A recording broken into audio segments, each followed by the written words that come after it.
Greetings, grasshoppers. Hello. Put that cape on. Get those goggles going. We are headed in for a quest for epic engagement. I have somebody special today. Her name is Julia Phelan. And like feeling good. This is what she just told me, so I know. And she is amazing at creating epic learning experiences. I'm so excited. We're going to learn a lot about meaningful learning. We're going to learn a lot about beautiful stuff today. So just seatbelts on. Okay, everybody. Julia, welcome to the Quest for Epic Thank Engagements. you. Thank you for having me. So happy to be here. Delighted. I'm so happy you're here. Tell the world, what do you do? Where are you from? Give us the peanut shell. Okay. I'm from England originally, and I am a learning engineer. And I came from a family of educators. My dad was a rocket scientist, a bona fide rocket scientist. So that's cool. So my whole life, we had telescopes in the house, and he was always running around to NASA and all kinds of space rocket launches and stuff like that. So I grew up and my mother was a teacher. So I grew up in a very, you know, education focused world. And now what I do, I spent a lot of time at UCLA as a research scientist.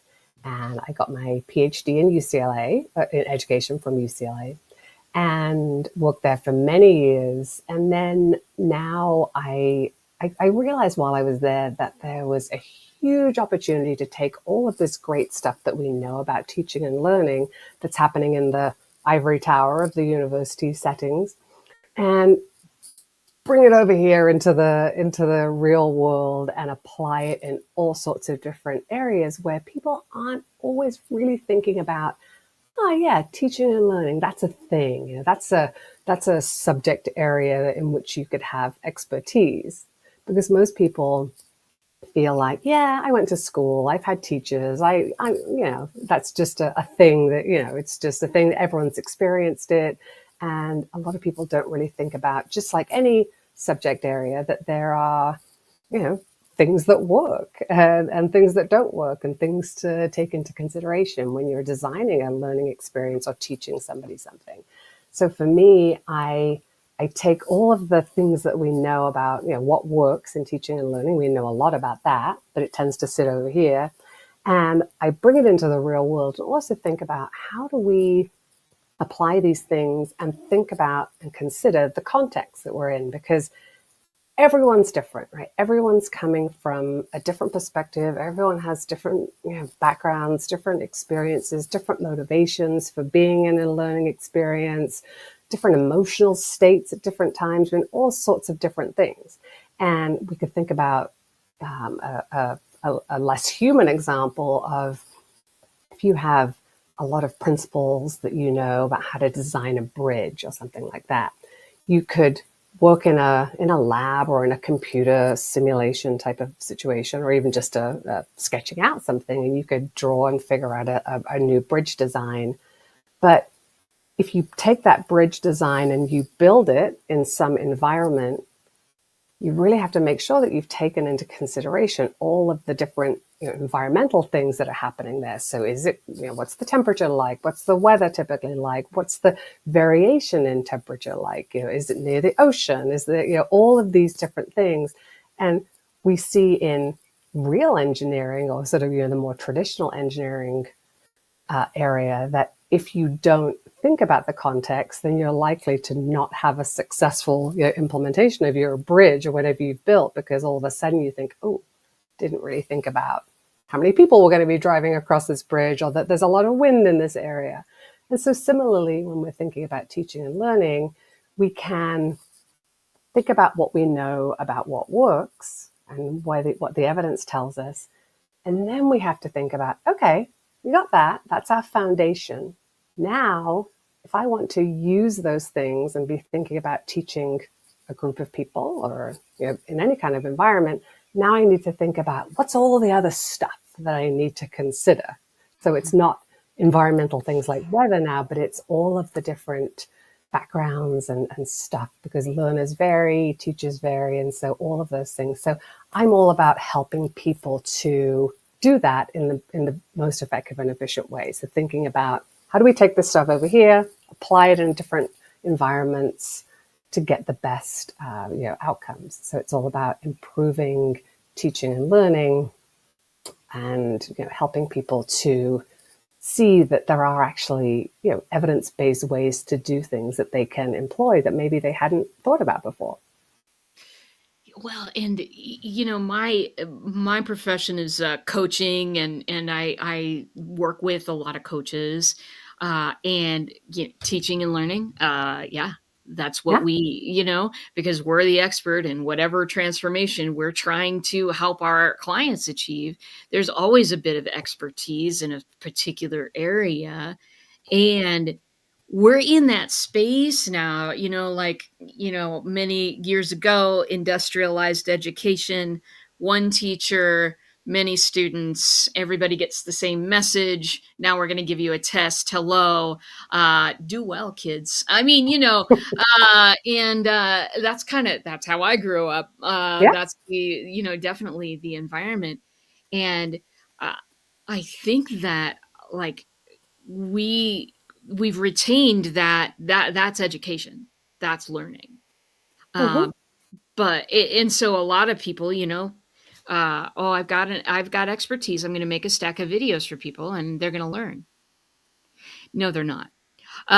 They may watch some of them, but unless you have properly given that context that you're talking about, its proper due, like, how are we finding out where that person is at before we start teaching them? You Exactly. know? Um, this is amazing. Let's just take a second and shout out that it is Teacher Appreciation Week out there.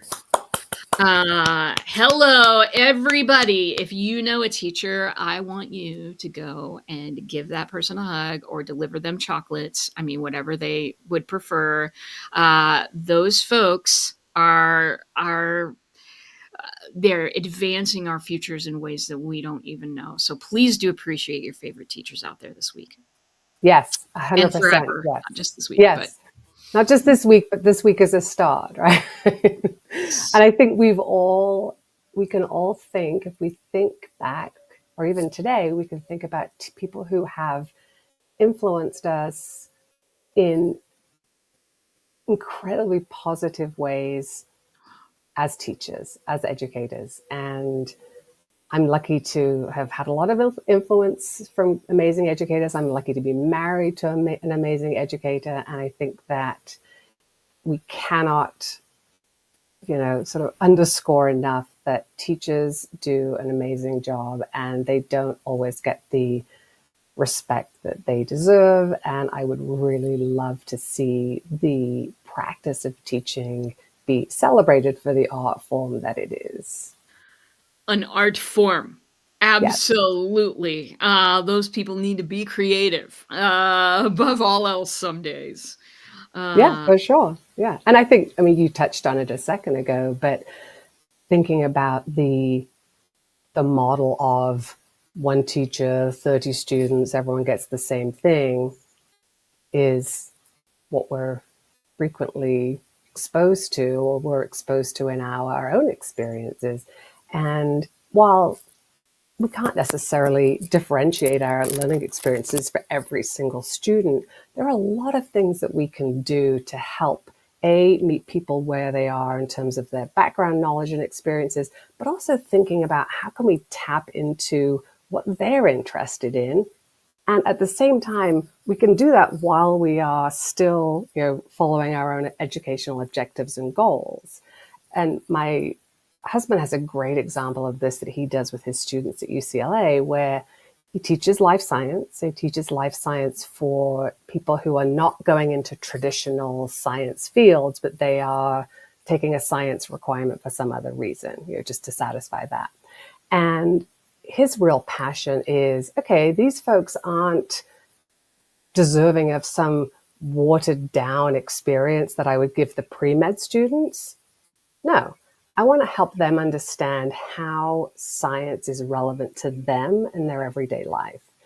And because it's relevant to everyone, and he wants to make them better consumers of scientific information. And one of the things that he does, which I just love, is he at the end of the quarter he'll say, okay, it's an extra credit assignment. You don't have to do it if you don't want to, but you could create a movie trailer, so a fake movie trailer, or a music video, or a PowerPoint presentation, or a newspaper header, so whatever medium that you think that you want to use, and that the assignment is to create something that summarizes and synthesizes the ideas within the course. And it's really genius because in having someone do that assignment and think about, okay, how can I synthesize all these ideas? How could I write a song about that? Or how could I create a movie trailer about that? A, it's fun, hopefully. And B, it is having them do exactly what he really wants them to do, which is to synthesize and summarize and figure out the connections between all the stuff that they've been learning. So it's a little bit sneaky because but on the one hand, he can have that objective of, okay, I want you to synthesize and summarize, but the way in which he can have the students do that is really however they feel they best work, or that they can, what they're interested in. So, and I just like that aspect of, yes, he's got a goal, but the way that you can achieve that goal, you can choose. So you have Yeah. some student choice, some student voice, and also you have this great outcome of they've been practicing this synthesizing of this information. And so they start to learn and start to coalesce all this stuff together. And so anyway, I love that kind of assignment because I think it really brings home the relevance and tapping into their personal interests and personal skills and talents that they have, and lets those shine through as well. And it's a science class, and they start thinking, wow, this is actually cool. Science is cool. Yeah. Yeah. Well, and it achieves his goal of the science that is relevant to them. Yeah. Yeah. No, that is so beautiful. I absolutely, I need to replicate that somewhere, Yeah. because it's, you know, it just always shocks me. I look at education a lot. I used to be a adjunct faculty up at University of Nebraska at Omaha, and uh, I've got a couple master's degrees. God, you couldn't get me out of school, okay? Me too. Same. And so I'm watching the industry itself, and of course AI and its the stuff around that. And a Mm-hmm. year ago, folks are just throwing up their hands, going, "Oh my God, people are using this to cheat on their papers." And I'm thinking, why are we still using this one form of communication to demonstrate knowledge? You talked about, your husband using, you could make this in all sorts of ways. Just communicate the idea to me. Yeah. No, why are we still saying it has to be an MLA? I sadly know what the heck that means. And not saying papers aren't worth anything. They certainly are. But, a year ago it was like, oh my gosh. And now the University of Pennsylvania, I believe it was, now they're like AI courses. Like we better Yeah. get some degrees going on right now. So it's been a topsy turvy world with AI in education for sure.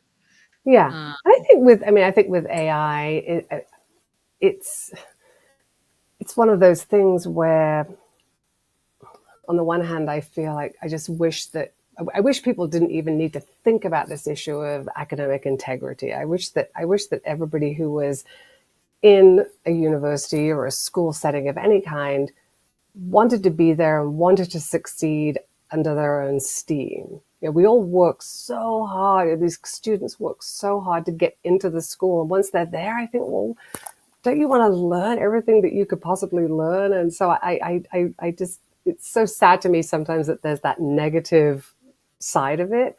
But I think as a professor, I think that you can't ignore AI, right? AI is here. And so what are the ways that you can leverage that to help students see its power and to see its limitations? And if I was teaching in a school right now, I mean, I would be doing things like having students, write something on their own and then write something using AI and then doing some comparative type exercises and just to see, well, what are the ways that this is good and what are the ways that this is making mistakes, because it makes mistakes all the time, right? Oh, yeah. And one of the things I think about with AI is it's sometimes I'll play around with it or I'll think, okay, I'm going to ask it something that I already know. I'm sure we've Yeah, all done that. And exactly. but Yes. you ask it something that you already know, and then you'll realize like, oh, okay, yeah, that the answer it's giving me is not exactly correct. But the risk is obviously if you don't already know the thing that you're asking it and you put too much faith into that, then you might think, oh, okay, there's the answer. Off I go to use that.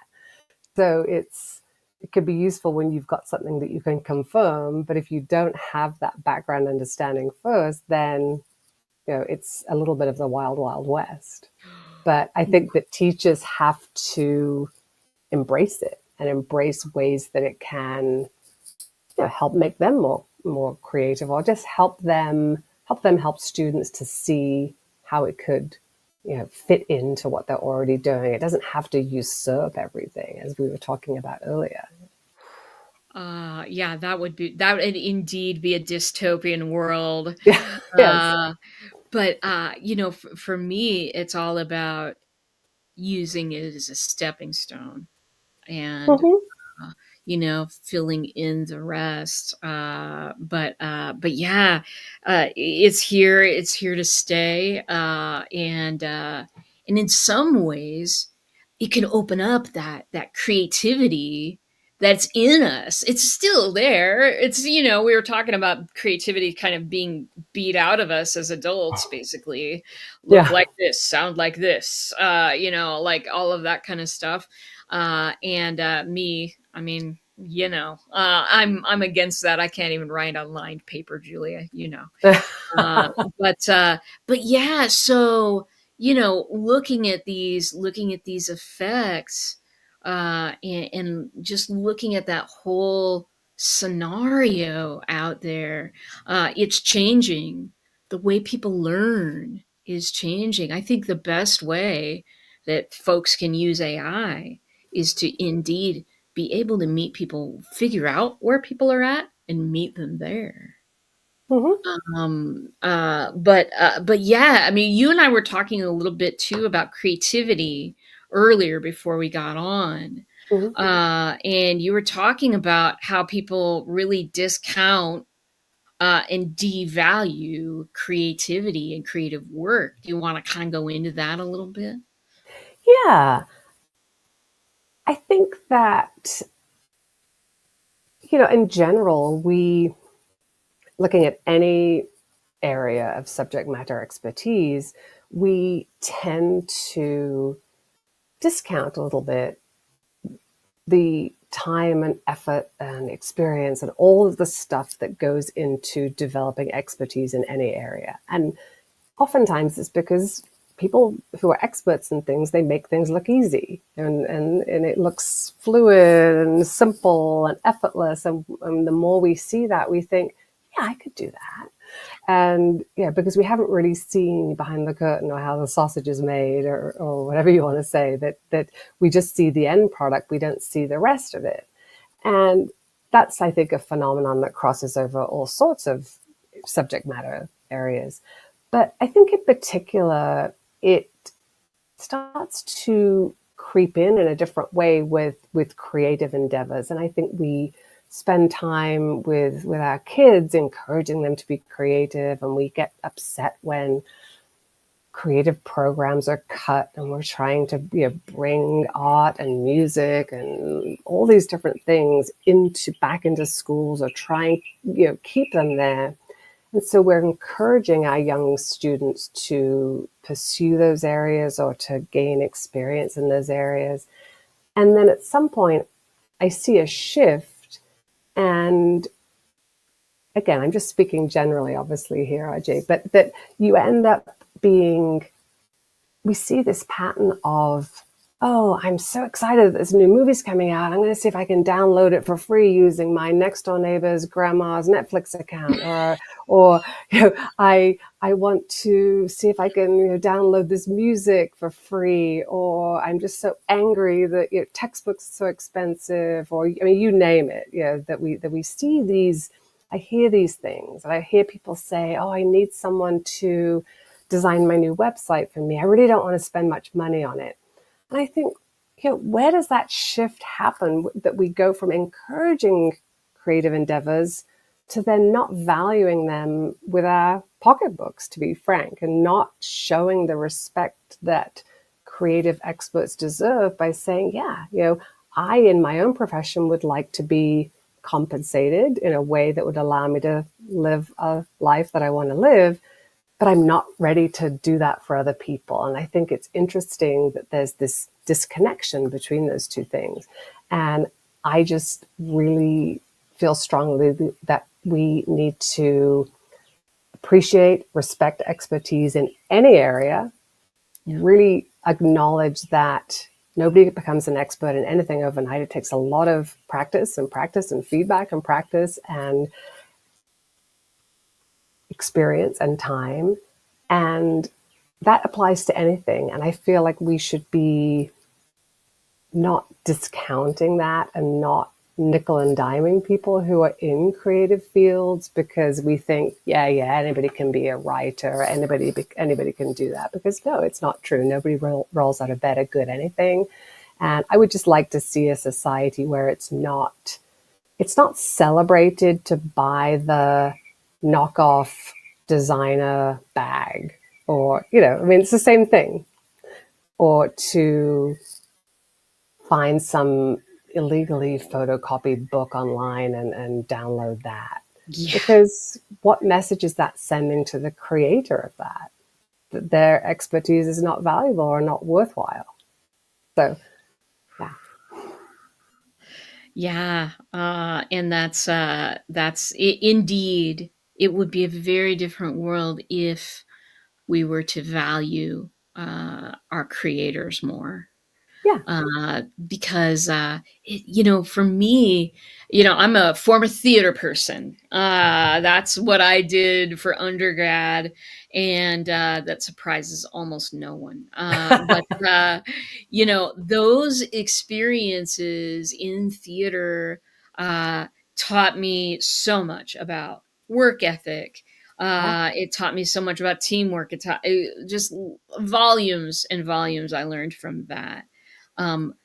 But experimentation and exploration, and be able to build the plane as you're flying it. These are incredible things that our creative people know how to do. And I would love to see that valued more myself.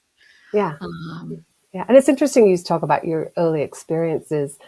I was a bartender for years when I was in college and before that, but it was probably one of my favorite jobs. And, I knew I was never going to do it forever, but my parents would not have appreciated that. No. But it was really an amazing experience for all the reasons that you were just saying, all the stuff that I learned there and all the stuff that I learned about, wow, like I could get good at this. So, I could work really hard. And, I worked at TGI Fridays and I did the Bartender Olympics and was doing all the flipping the bottles and all those things. But working with a team, working under pressure, working on a crazy busy Saturday night in the back bar where there's just tickets, like it's like a movie. There's just tickets flying out, A forest of tickets. right?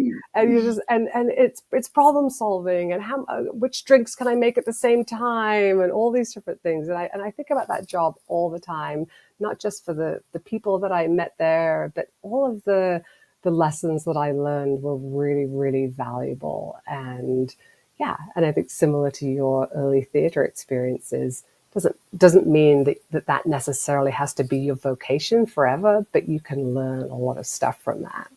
Oh yeah. Oh, and the creative potential was pretty limitless, you know? Yeah. Hmm. Yeah. Um, Beautiful. Well, we have talked so much about meaningful learning today, and this awesome career that you have involved yourself in. Do you have any, final pearls of wisdom for the audience today? Final pearls of wisdom. I think when I think about my work and all the things that I want to do,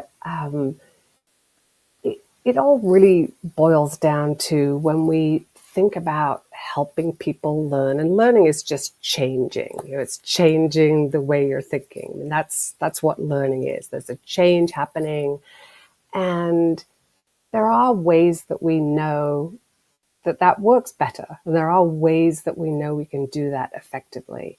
And there are sometimes forces that are pushing against that. And I think, why? Why should that be? We have ways that we can make things good. We can improve outcomes for learners in all areas.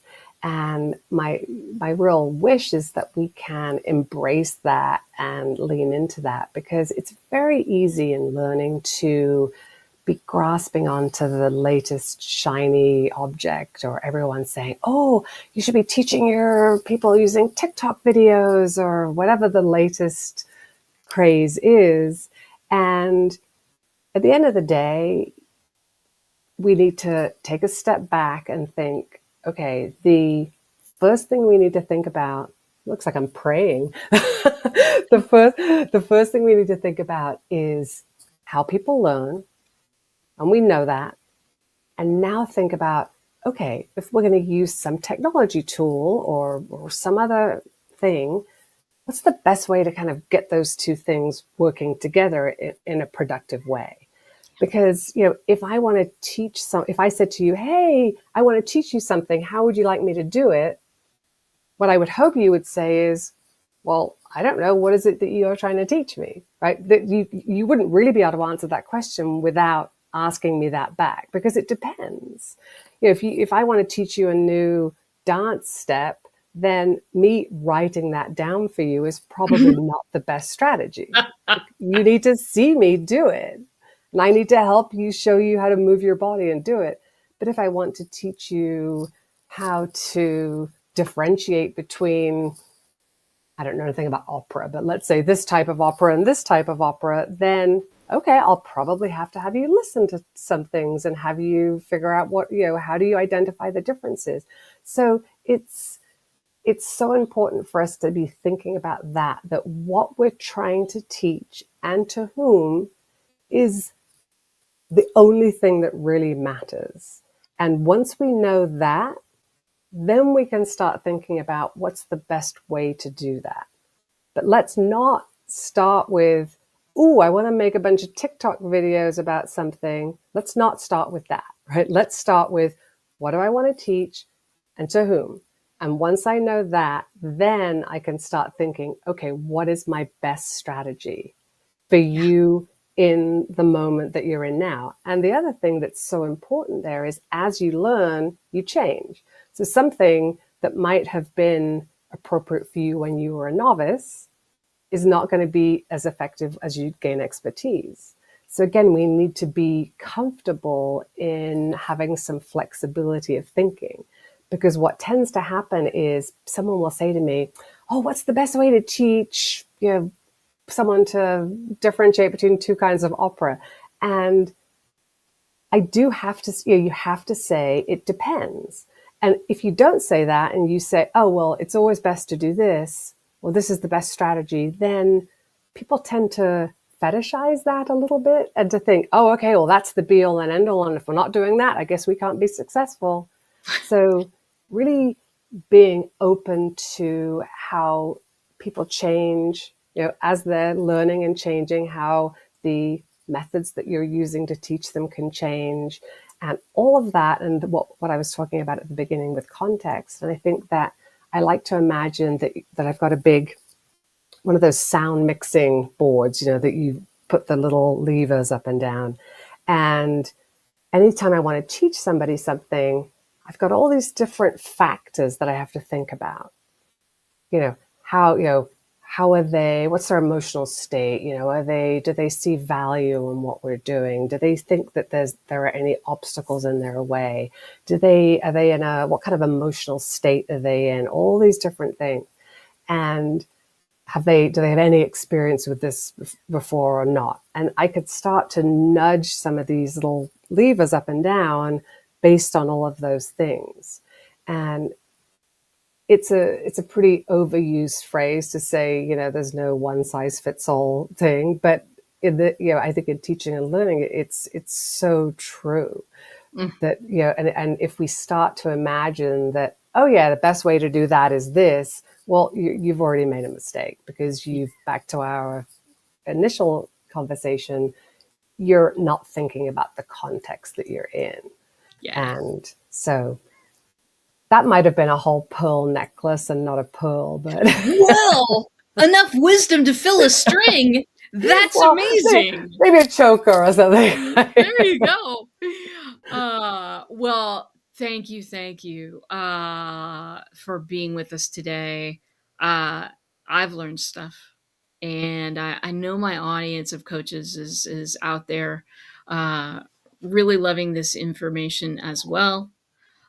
Because gosh, if there's anything that we do all day, it is we all want to create transformation in people. We can't do that without change. We can't do that without them learning, Right. and being creative and being able to tune in, like Mm-hmm. you were talking about, to people.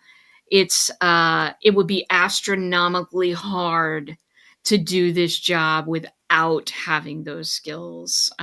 So beautiful. Thank you for coming on the show today. Is there any way people can get a hold of you that want to further this conversation? Yeah, absolutely. I think probably the best way is just to reach out and connect on LinkedIn. I'm always popping into LinkedIn, looking at my messages there, and you can learn all about me, my work, and other ways to explore it through my website, etc. But that's all on my LinkedIn profile. So absolutely, Beautiful. I'd be happy to connect Uh, with anyone. Yeah. all right. You heard her, everybody. LinkedIn is the place to find Julia Phelan. Go find her if you are interested in more talking more about this awesome stuff. Please go find her. It has been a joy to hang For out me with as you, well. and I wanna thank you for being there for us. Absolutely. Well, thank you for having me. It's always a delight and a pleasure to see you, and I appreciate it so much. Thank you. Beautiful. Well, everybody, we are going to be back same bot time, same bot channel next week. And we're going to be exploring more on the quest of epic engagement. Until I see you again, I'm here. I'm here at the Come Right In, the comerightin.com. Drop into the tavern for a drink. It's always 5 o'clock in a fantasy tavern. And I'll see you next week. Take care of yourself, take care of each other, and we'll see you later.